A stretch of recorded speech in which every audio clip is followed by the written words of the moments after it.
Hai guys, jumpa lagi dengan channel Masno22. Sebelum kita lanjut ke ceritanya, jangan lupa subscribe, like, komen videonya. Terima kasih.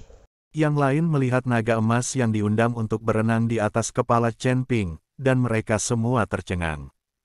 Chen Ping, seorang kultivator dalam tubuh fisik, terlalu mengejutkan mereka. Menghadapi naga emas, bahkan 81 harimau ganas mulai gemetar.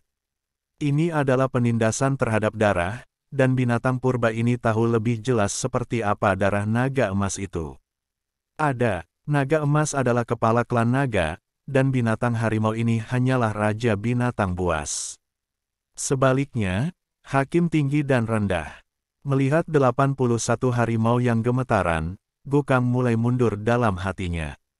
Dia tidak pernah menduganya. Chen Ping benar-benar merekrut jiwa naga emas, ini keterlaluan. Melihat ekspresi jelek Gu Zuo, dan harimau yang gemetar, Chen Ping tidak berhenti. Saya melihat pedang pembunuh naga di tangan Chen Ping melambai. Naga emas meraung dan menyerang langsung ke arah 81 harimau. Naga emas menyerbu ke dalam kawanan harimau, seperti serigala ke dalam kawanan domba, membunuh satu gigitan dengan satu gigitan, dan yang lainnya dengan gigitan berikutnya. Harimau ganas itu berantakan dan melarikan diri kemana-mana, tetapi mereka sama sekali tidak bisa lepas dari cakupan pulau.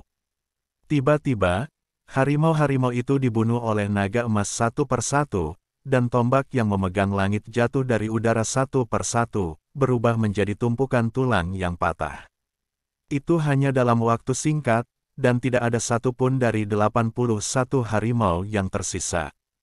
Tombak penahan langit yang dimurnikan dari bantalan tulang selama ribuan tahun semuanya telah berubah menjadi burung. Kursi, seperti harimau tanpa gigi. Setelah membunuh harimau-harimau itu, naga emas melonjak ke langit dengan raungan, lalu memasuki Chen Ping dan miliknya. In vivo, Chen Ping menatap Guya dengan tenang, wajahnya penuh ketidakpedulian. Saat ini, Guya tidak lagi memiliki kesombongan seperti bola kempes. Saya tidak menyangka bahwa setelah ribuan tahun kerja keras, saya akan dapat segera memulihkan tubuh fisik saya, tetapi saya jatuh ke dalam tanganmu, anak nakal. Lupakan saja, ini mungkin kehendak Tuhan, ini adalah takdirku, tapi hanya saja kamu, seorang tukang reparasi kecil dari keadaan bugar. Dibunuh oleh tentara, di mana wajahku? Bahkan jika aku mati, aku ingin kalian semua dikubur bersamaku. Setelah Gu Zuo selesai berbicara, tangannya perlahan membentuk segel di dadanya, dan seluruh tubuhnya melayang di udara. Tiba-tiba, bel perak berbunyi antara langit dan bumi. Suara ini, seolah-olah datang dari 9 hari jauhnya, atau dari jurang bawah tanah, bergema di seluruh pulau. Di atas, mendengar suara bel perak, semua orang tercengang. Guya membuka mulutnya perlahan, dan sutra kipas ditransmisikan dari mulut Guya ke segala arah. Dengan keluarnya kitab suci Guya, dunia bergetar, dan gelombang panas tak berujung muncul dari pulau kecil dan lautan tinta. Nyala api mendekati tebing tulang, dan rune tak berujung bersinar di dalam nyala api. Langit dan bumi langsung dipenuhi api, seluruh lautan tinta melonjak, dan langit menjadi lautan api. Melihat teknik yang dilakukan oleh Guya, Chen Ping sedikit mengernyit, seperti yang diharapkan dari seorang biksu kuno. Bahkan tanpa tubuhnya, dia masih bisa melakukan teknik seperti itu sekali saja dengan sisa jiwa. Guya perlahan mengangkat tangan kanannya, dan teratai api hitam muncul di depannya. Lautan tinta hitam memantulkan teratai api hitam, mengubah seluruh kehampaan. Munculnya teratai api menyebabkan semua kekuatan api di dunia sekitarnya bergegas menuju tulang. Lautan tinta seperti gunung berapi yang meletus, dan sekelompok api meletus dari dasar laut. Pusat dari teratai dikelilingi oleh api. Setelah itu, nyala api yang meletus menyatu pada teratai api satu persatu, seperti naga api. Semua orang benar-benar terpana saat melihat pemandangan ini. Tanah. Teratai api terus menyerap api, dan menjadi lebih besar dan lebih besar hingga menutupi seluruh pulau. Naik perahu roh, pergi, Pergi, Chen Ping berteriak pada orang-orang yang masih linglung. Mo San, Gui Lao dan yang lainnya bereaksi, dan bergegas menuju kapal roh di pantai pulau satu demi satu.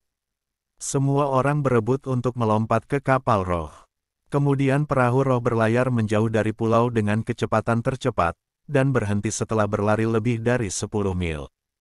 Teriak Gao Qilan dengan keras, sekarang Chen Ping sendiri berada di pulau kecil, menghadap ke langit yang menakutkan di langit. Bisakah teratai api masih bertahan? Tuan Chen, apakah dia baik-baik saja? Mata Ji Yun penuh kekhawatiran, tapi dia tahu bahwa dengan kekuatannya, apalagi menyelamatkan Chen Ping, akan sulit mendarat di pulau saat ini. Ini akan baik-baik saja, kekuatan Tuan Chen berada di luar imajinasi kita semua.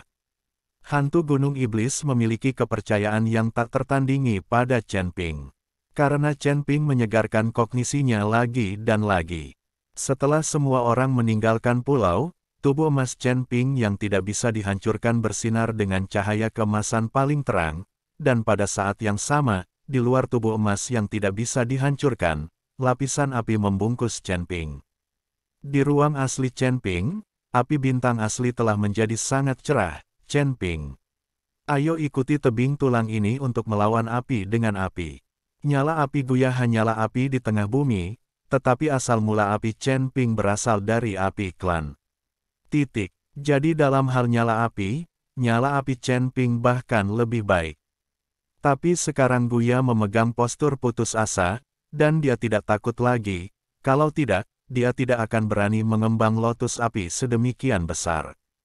Melihat Chen Ping tidak melarikan diri, tetapi masih aktif bertarung, Guya mendengus dingin dan berkata, "Nak, kamu tidak punya kesempatan. Di bawah teratai api ini, tidak ada kehidupan yang akan bertahan, dan bahkan pulau kecil ini akan hancur." "Ada, apakah ada peluang?" "Itu bukan terserah Anda, tetapi terserah saya. Ada banyak orang yang ingin membunuh saya, dan ada banyak kekuatan kuno di antara mereka. Tapi bukankah pada akhirnya aku hidup dengan baik? Kali ini tidak terkecuali."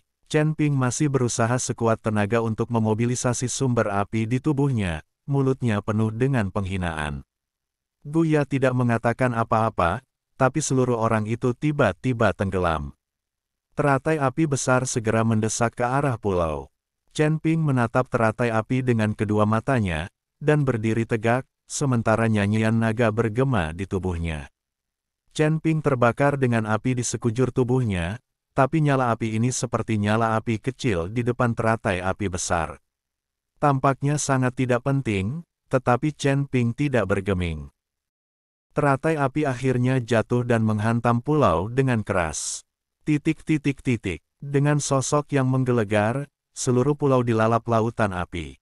Di permukaan laut sekitarnya, gelombang besar setinggi 100 meter terjadi, menyebar ke sekeliling secara terus-menerus, gelombang demi gelombang. Kapal roh, yang jaraknya lebih dari 10 km, terombang-ambing oleh ombak besar, seolah-olah akan terbalik kapan saja. Melihat ini, Gao Qilan berteriak sedih dan marah. Yang lain juga mengeluarkan keringat dingin untuk Chen Ping. Bagaimanapun, di bawah serangan semacam ini, belum lagi Chen Ping, seorang kultivator di alam komposit, bahkan seorang kultivator di alam kesengsaraan, dia mungkin tidak dapat menahannya.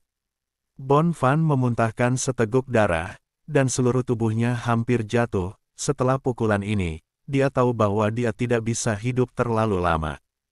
Nyala api masih menyala di pulau kecil itu, dan seluruh pulau kecil itu langsung dibombardir dan ditenggelamkan, hanya menyisakan 1/10 tanah yang terlihat di atas lautan tinta. Sepertinya mereka semua akan segera tenggelam ke lautan tinta. Nyala api berangsur-angsur padam, Guyi melirik ke pulau kecil yang hanya tersisa sebidang kecil tanah, dan tidak menemukan Chen. Sosok datar, senyuman muncul dari sudut mulut Gusu, di bawah serangan semacam ini, belum lagi biksu bertubuh pas Chen Ping, bahkan biksu yang paling kuat pun, sulit untuk melarikan diri. Chen Ping pasti telah menjadi abu karena serangan itu, bahkan tidak ada mayat yang tertinggal. Anda harus tahu bahwa itu adalah api di tengah bumi, Suhunya mencapai puluhan ribu derajat, bagaimana Chen Ping bisa menahannya? Tepat ketika Gu Jian bangga dan menunggu sisa jiwanya mati, dia tiba-tiba terbatuk dan menariknya pergi. Kembali, itu tidak terlalu kuat, tapi terlalu lemah, dan tubuhku semuanya hitam. Saya melihat Chen Ping merangkak keluar dari bumi yang hangus. Seluruh tubuh Chen Ping hitam hangus, seolah-olah dia telah dibakar, tetapi tubuh emas yang tidak bisa dihancurkan di tubuhnya masih utuh. Itulah pukulannya tadi. Bahkan tubuh emas Chen Ping yang tidak bisa dihancurkan pun tidak bisa dihancurkan. Ini juga karena ketika Chen Ping menyerap energi naga, tubuh emas yang tidak bisa dihancurkan juga diperkuat. Chen Ping berdiri, menyapu kotoran dari tubuhnya, membelai rambutnya. Sial, rambutku berantakan. Chen Ping mengangkat kepalanya dan menatap Bone Cliff dengan provokatif.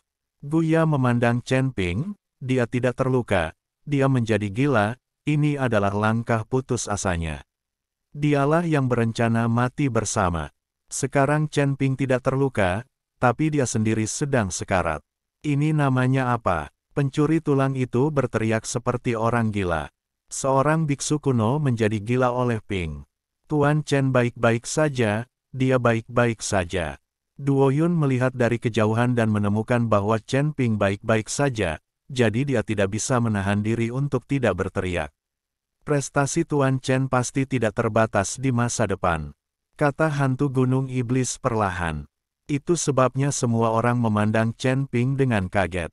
Di bawah serangan yang begitu mengerikan, dia selamat. Pada saat ini, Chen Ping memandang Gokang yang sudah gila, dan berkata dengan senyum dingin, tidak sopan datang dan tidak pergi. Karena kau membakarku dengan api, maka aku juga akan terbakar. Kata Chen Ping, bola api naik di telapak tangannya, lalu dia melambaikannya, langsung membungkus Gokang. Antik meraung keras. Bahkan jika itu adalah sisa jiwa, sangat menyakitkan untuk dibakar oleh api ini. Di tengah jeritan, sisa jiwa Guya benar-benar musnah, tidak meninggalkan siapapun di dunia ini. Jejak apa? Setelah Chen Ping membunuh Guya, pulau kecil di bawah kakinya bergetar beberapa saat, lalu mulai runtuh, jatuh ke dalam tinta hitam.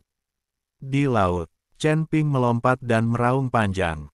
Kura-kura suci yang menyerah muncul seketika, memungkinkan Chen Ping mendarat di punggung kura-kura dengan mantap. Orang-orang ini adalah Ye Fengqing, Zhou Tai dan lainnya yang dengan nyaman menyerap kekuatan spiritual di bawahnya. Orang-orang ini terbangun, dan dengan tenggelamnya pulau, orang-orang ini sangat bersemangat. Segera, pulau itu tenggelam dan muncul setelah banyak kepala tidak jauh dari sana. Berenanglah dengan penuh semangat. Ketika mereka melihat pulau itu menghilang, semua orang panik. Lagi pula, perahu itu melaju lebih dari 10 mil jauhnya, jadi mereka hanya bisa berendam di air. Meskipun orang-orang ini semua adalah biksu, terbang di langit tidak masalah, tetapi sayang sekali pulau kecil itu telah menghilang. Meskipun laut tidak bisa terbang, mereka hanya bisa berendam di air, atau berenang ke kapal roh sendiri. Namun, jika ada binatang buas yang menyerang selama periode ini, mereka akan menjadi domba yang akan disembelih. Chen Ping duduk di atas kura-kura suci, dan ketika dia melihat biksu yang muncul ini, dia tersenyum tipis. Chen Daoyou, tolong bantu kami, bisakah aku duduk di tanduk sucimu? Seorang biksu bertanya kepada Chen Ping dengan keras. Tidak masalah, ayolah. Chen Ping mengangguk. Kura-kura suci Chen Ping cukup besar untuk menampung 8 orang, tidak ada masalah. Para biksu itu naik ke belakang kura-kura suci satu persatu. Lalu Ye Feng, tolong lihat Zhou Tai, dan juga gigit peluru dan menuju batas atas tanduk suci Chen Ping. Keluar, siapa yang menyuruh kalian berdua naik? Chen Ping berkata pada mereka berdua. Ye Fengqing dan Zhou Tai terkejut sejenak, lalu Zhou Tai berkata, Chen Ping, jangan pergi terlalu jauh, jangan lupa, saya sudah mendapatkan tiket untuk kamu naik perahu. Itu sebabnya kamu bodoh, berendam di air, jangan memanjat. Chen Ping tersenyum ringan. Ini membuat rekannya sangat marah, dia berharap bisa menelan Chen Ping hidup-hidup.